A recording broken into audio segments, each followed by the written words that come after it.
Ô, bom dia, boa tarde, boa noite, não sei que hora que você está aí na sua casa, mas eu estou aqui em Rio Grande do Sul, na cidade de Canela, de frente, né, à igreja matriz daqui de Canela, que é chamada a Igreja de Pedra, mas no caso é a paróquia Nossa Senhora de Lourdes. Pessoal, a gente vai falar sobre sociedade medieval.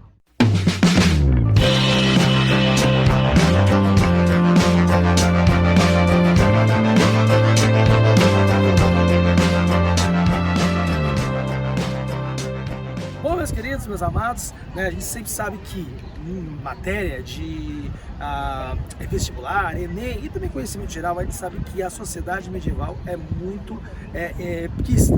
Bom, de frente aqui uma igreja em estilo neogótico. O gótico, pessoal, para quem não sabe, é o estilo principal arquitetônico mais conhecido lá no período da Baixa Idade Média, né? Bom, vamos localizar então a gente na história. Quando nós falamos de Idade Média, nós falamos de sociedade feudal, principalmente no que nós falamos sobre, né, a parcela ocidental, o que nós chamamos de Ocidente Europeu. Nesse ponto, nós dividimos em Alta Idade Média e Baixa Idade Média. Aliás, nós temos um vídeo, tá, pessoal, aqui no canal falando sobre cultura medieval. E nesse vídeo a gente fala bem o que é a cultura da Alta Idade Média e da Baixa Idade Média, onde o gótico se encaixa. Nesse ponto, então, quando nós falamos de sociedade feudal, e é muito importante estar num templo católico, né, em estilo medieval, porque nós temos aí dentro da sociedade feudal, obviamente, né, que o clero.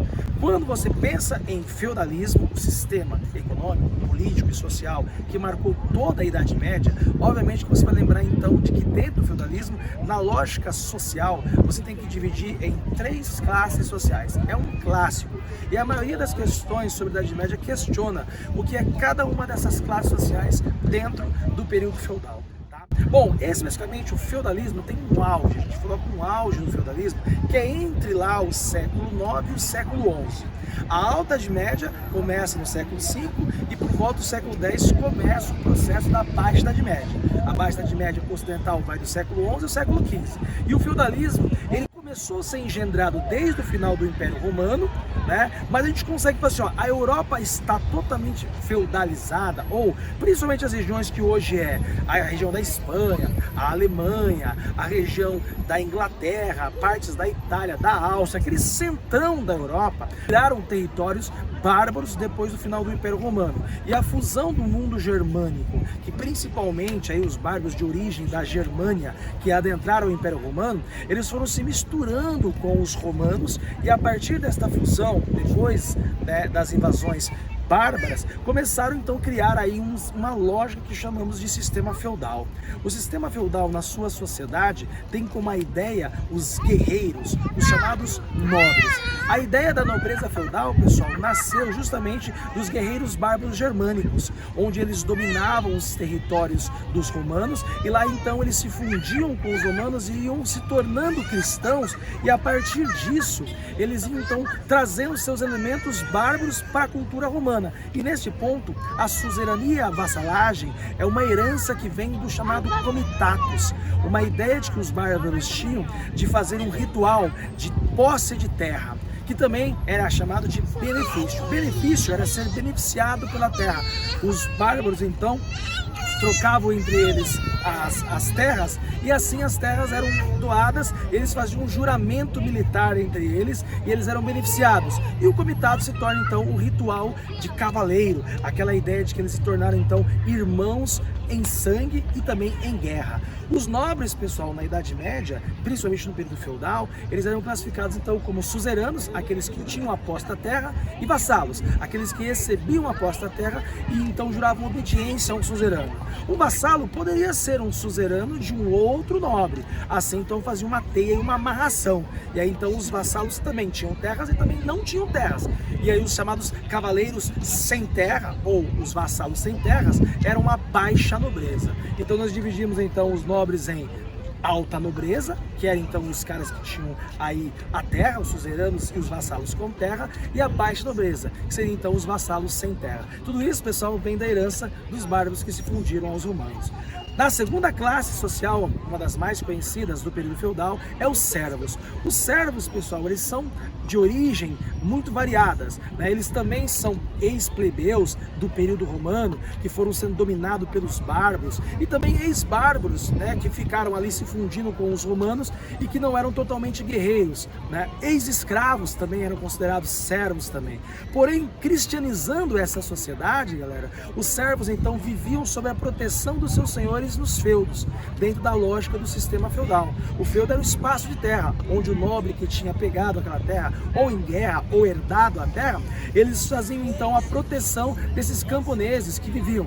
E aí os servos se dividem em dois grupinhos muito conhecidos: os vilões, que viviam em torno dos castelos, nas vilas em torno dos castelos, e os chamados servos camponeses, os chamados servos da gleba, que viviam então na parte do chamado manso servil, plantavam e produziam todo alimento do feudo.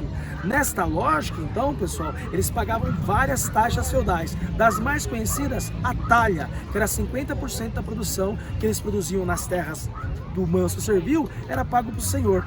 E também pagavam então a chamada banalidade, que era a taxa de pagamento em produção também do uso de qualquer tipo de instrumentação do senhor, como uma vaquinha, um arado, ou mesmo a utilização do moinho do senhor. E também eles pagavam a corveia. A corveia, pessoal, muito estudada em questões, é aquela que eles tinham que trabalhar dias nas terras do senhor em troca aí também da proteção. Então o servo é o trabalhador do sistema. Tá? E por último, né, e se faz necessário a gente falar, o cristianismo católico se formou muito forte dentro da Europa Ocidental. Nesse ponto, a terceira classe social mais conhecida dessa tríade, né, estamental, essa tríade sem grandes mudanças da sociedade feudal, é justamente, né, a Igreja Cristã Católica. Dessa forma, pessoal, nós temos o alto clero, aquele que então que formava toda a organização da igreja. A administração da igreja estava no alto clero, por exemplo, o Papa. E nós tínhamos também o baixo clero, que é o padre, o pároco, aquele que então rezava a missa, que ministrava os sacramentos dentro das paróquias nos feudos. Isso então é chamado de alto clero e baixo clero. O alto, aquele que organiza, aquele que administra, e o baixo, aquele que evangeliza. E também o cristianismo é dividido também nessa sociedade de clero em dois grupos, o chamado clero regular e o clero secular. O clero regular é aqueles que estavam regrados por algum tipo de ordem, por exemplo, os beneditinos, os vicentinos, os franciscanos. Essas ordens surgiram no período feudal, então eles seguiam as regras da ordem, era o clero regular. É aquele clero mais recluso, os monges, aqueles que vivem em mosteiros, esse é o clero regular, vem de regra. E o clero secular é o mais conhecido, é o clero século.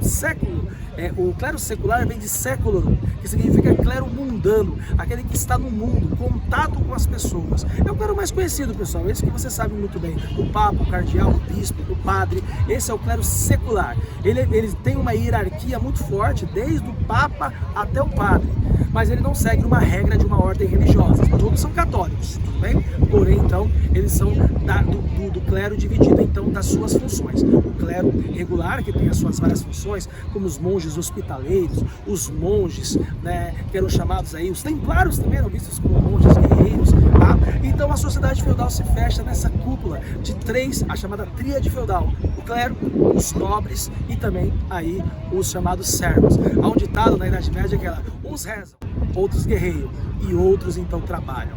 Os trabalhadores então, né, os laboratores, os servos, os guerreiros, os belatores, e os oratores, os chamados então membros da igreja. Diferente então, pessoal, de uma catedral em estilo católico, em estilo neogótico, tá? Essa catedral de Canela foi construída a partir de 1953 e teve sua finalização em 1987, né? Idealizado aí pelo arquiteto Bernardo Sartori. E aí tem como lógica o estilo neogótico inglês. Ela é toda construída em pedra, por isso que é chamado a Catedral de Pedra de Canela, mas o nome correto então é a paróquia Nossa Senhora de Lourdes, né, que fica aqui no centro de Canela, em Rio Grande do Sul. Pessoal, diretamente do Rio Grande do Sul, né, História Vida, estamos aqui falando sobre sociedade medieval, né, ambientado aqui na Catedral de Canela, conhecida como a Catedral de Pedra de Canela. História Vida, pessoal, curte, compartilha, ativa o sininho para receber as notificações. Tamo junto, valeu galera, fiquem com Deus, até mais, tchau, tchau!